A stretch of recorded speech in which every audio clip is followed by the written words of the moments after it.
Hello welcome back. അപ്പോൾ നമ്മളുടെ video എന്ന് പറയുന്നത് ഇതുപോലെ ഓരോ ക്വസ്റ്റ്യനായിട്ടായിരിക്കും ഉണ്ടായിരിക്കുക. അപ്പോൾ എല്ലാവർക്കും പെട്ടെന്ന് തന്നെ നിങ്ങളുടെ ഡൗട്ട് ക്ലിയർ ചെയ്യാൻ വേണ്ടി സാധിക്കും. അല്ലെങ്കിൽ ലോങ് വീഡിയോ ആകുമ്പോൾ നിങ്ങൾക്ക് ഫുള്ളായിട്ട് കണ്ട് അതിൽ നിങ്ങൾക്ക് വേണ്ടത് തിരഞ്ഞെടുക്കുമ്പോൾ സമയമെടുക്കും. അതുകൊണ്ട് തന്നെ ഇതുപോലെയുള്ള ഷോർട്ട് വീഡിയോ ആയിട്ട് ചെയ്യാനാണ് ഞാൻ ഉദ്ദേശിക്കുന്നത്.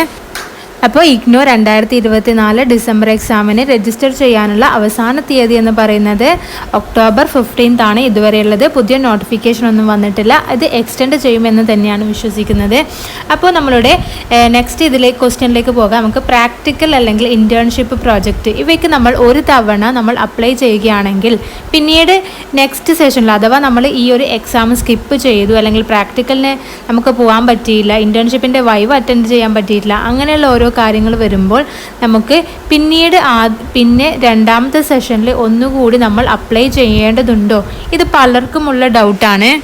പ്രാക്ടിക്കൽ എന്ന് പറയുമ്പോൾ നമ്മുടെ ഇപ്പോൾ MAPC എടുക്കുകയാണെങ്കിൽ പ്രാക്ടിക്കൽ ഉണ്ട്. പ്രാക്ടിക്കലിന് 2 ക്ലാസ് വീതമുണ്ട്. ആ 2 ക്ലാസ് നമ്മൾ അറ്റൻഡ് ചെയ്തിരിക്കണം. അതുപോലെ തന്നെ അത് കഴിഞ്ഞ് കുറച്ച് നാൾ കഴിഞ്ഞിട്ടാണ് നമുക്ക് ഈ ഒരു എക്സാം വൈവ ഉണ്ടായിരിക്കുക. അതുപോലെ ഇൻറ്റേൺഷിപ്പിൻ്റെ നമ്മൾ റിപ്പോർട്ട് സബ്മിറ്റ് ചെയ്തു, വൈവ അറ്റൻഡ് ചെയ്യാൻ പറ്റിയില്ല. അതുപോലെ തന്നെ പ്രോജക്റ്റ് സബ്മിറ്റ് ചെയ്തു, വൈവ അറ്റൻഡ് ചെയ്യാൻ പറ്റിയില്ല, സ്കിപ്പ് ചെയ്തു. അങ്ങനെയാണെങ്കിൽ നിങ്ങൾ എന്തായാലും ഒന്നുകൂടി അപ്ലൈ ചെയ്യേണ്ടതുണ്ട്. നെക്സ്റ്റ് സെഷനിൽ നിങ്ങൾ എക്സാം എഴുതാൻ ഉദ്ദേശിക്കുന്നു അല്ലെങ്കിൽ വൈവയ്ക്ക് ഇനി അറ്റൻഡ് ചെയ്യാൻ ഉദ്ദേശിക്കുന്നുവെങ്കിൽ നിങ്ങൾ ഒന്നുകൂടി ഈ 300 റുപ്പീസ് വെച്ച് കൊടുത്ത് നിങ്ങൾ അപ്ലൈ ചെയ്യണം. കുറച്ചു കാലം മുമ്പൊക്കെ നമുക്ക് ഇങ്ങനെ അപ്ലൈ ചെയ്യേണ്ട കാര്യമില്ലായിരുന്നു. നമുക്ക് ആകെ ഒരു തവണ അപ്ലൈ ചെയ്താൽ തന്നെ പിന്നീടുള്ള എല്ലാ സെഷനിലും നമുക്ക് അറ്റൻഡ് ചെയ്യാൻ പറ്റുന്ന വിധത്തിലായിരുന്നു നമ്മുടെ പ്രാക്ടിക്കൽ ഇൻറ്റേൺഷിപ്പ് പ്രൊജക്റ്റൊക്കെ ഉണ്ടായിരുന്നത്. എന്നാൽ ഇപ്പോൾ അങ്ങനെയല്ല ഉള്ളത്.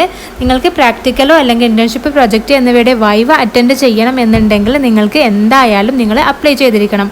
അതുപോലെ തന്നെ വൈവ അറ്റൻഡ് ചെയ്യാൻ പോകുമ്പോൾ ഈ ഒരു ഡോക്യുമെൻ്റ് നമ്മൾ അപ്ലൈ ചെയ്തതിൻ്റെ നമ്മളുടെ എക്സാം ഫോം, നമ്മളുടെ ഹാൾ ടിക്കറ്റ് എടുത്തിട്ട് വേണം നമ്മൾ എക്സാമിന് വൈവ അറ്റൻഡ് ചെയ്യാൻ വേണ്ടി പോവേണ്ടത്.